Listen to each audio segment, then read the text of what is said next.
Hi there, Will with the Tips team, bringing you another After School Special.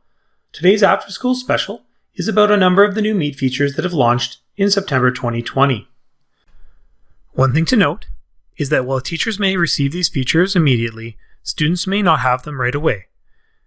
These features will roll out for students over the days and weeks to come and may not come to all users at the same time.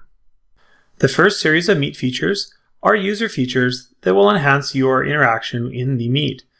The first of these is the ability to toggle on a background blur if the computer you're using has the prerequisite specifications. Most basic Chromebooks will not have this feature as they do not have the processing power. Clicking the Turn On Background Blur will have the computer do its best to identify the person in the screen and background blur the remaining part of the screen.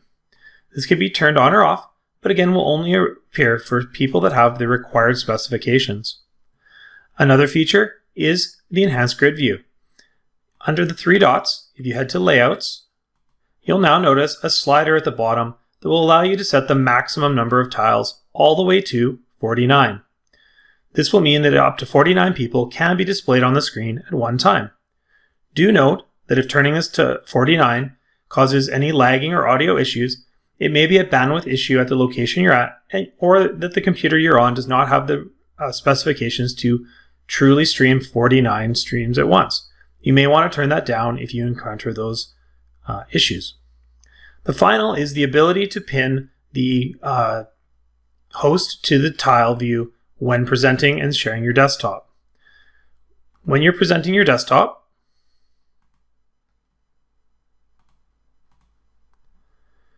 and you head to the participants list, you'll now notice that I can mouse over myself, as shown as you, and I now have a new button that says Show and Tile, and I can pin myself to the screen along with my presentation, if that is something you so desire.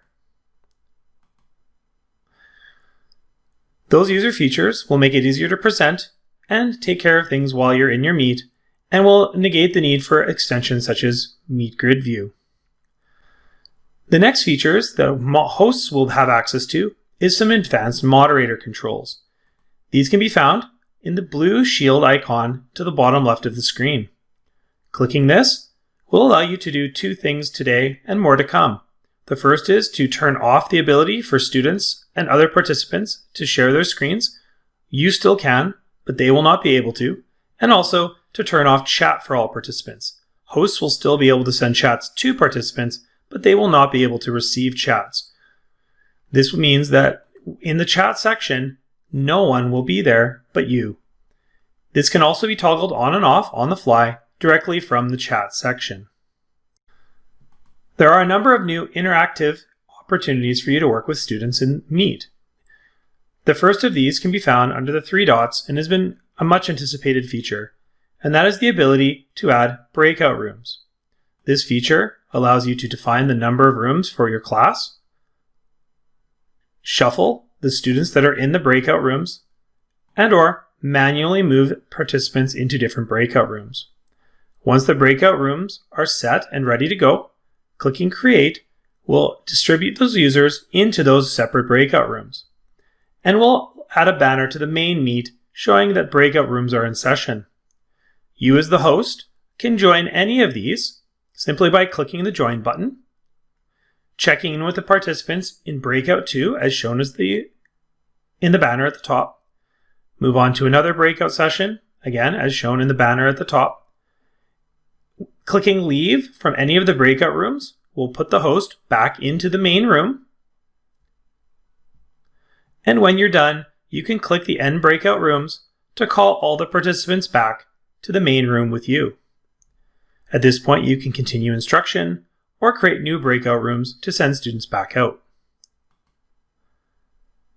Another feature that is much anticipated is the addition of add-ons or meeting tools. Clicking anywhere along the top here, you will see that there's now a Meetings tool icon.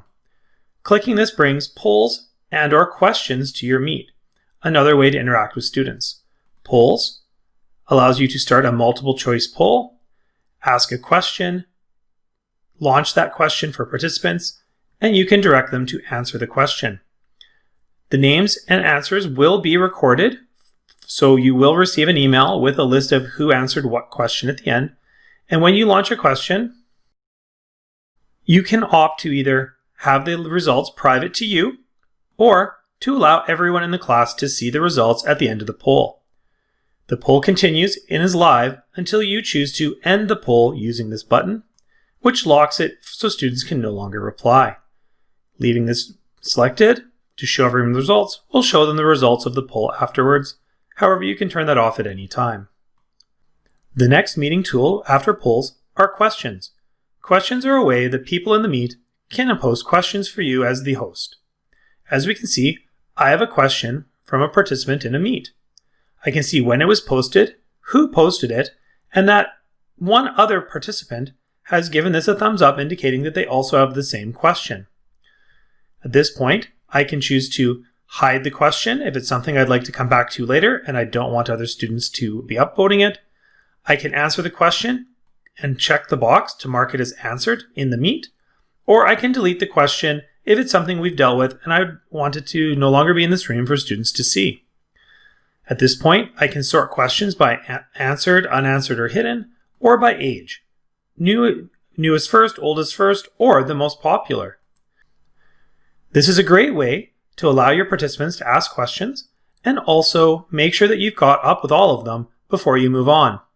This feature can be toggled on and off, so you don't have to leave it on for the entire time, but you could turn it on during a question period if that was something that would work for you best. The final new feature that we're excited to have to enhance student interactivity is the ability to open and share a Google Jamboard directly from the Meet. Clicking Whiteboard under the 3 dots at the bottom will allow you to either open an existing Jamboard that you've prepared prior to the class or start a new whiteboard immediately. Creating the Jam will allow you to share that file immediately with all of the participants in the Meet as either view or edit. This depends on the purpose of the Jam that you're using. In this case, we'll use view only. This will share a link to the Jam directly in the chat for the participants to access and will allow them to immediately see you interacting with this Jamboard. We can move it around, place it in the best location, and even begin writing equations, draw diagrams, or other types of content. That brings us to the end of all of the new features coming to Meet in September 2020. There are more to come. We'll provide smaller updates as that happens, but for now, we encourage you to take a look at a number of these features as you begin to use your Meets with students more regularly.